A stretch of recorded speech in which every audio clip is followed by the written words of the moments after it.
Hey, what's going on, everyone?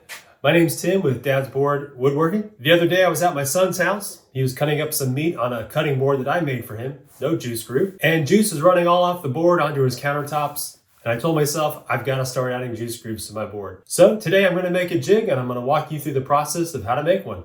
Using 3/4 inch plywood, start by cutting a few 1-inch strips. These strips will be used for the spacers for the jig. Next, cut a few 3-inch strips. These will be used for your top guide rails for the router. Measure and cut the 1-inch and 3-inch strips to 18 and 22 inches. These lengths will give you the 2 short sides and 2 long sides for your jig. Next, glue the 1-inch strips to the 3-inch guide boards and use a couple of clamps to hold them together. Then secure them with a few screws. Repeat this process with the other 3 sets. Alright, the final step here is just to secure the guides to the piece of plywood.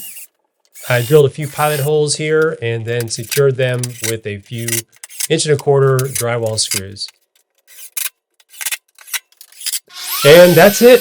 Your juice groove jig is ready. Just set your router bit depth and follow the guides for a clean and even groove every time.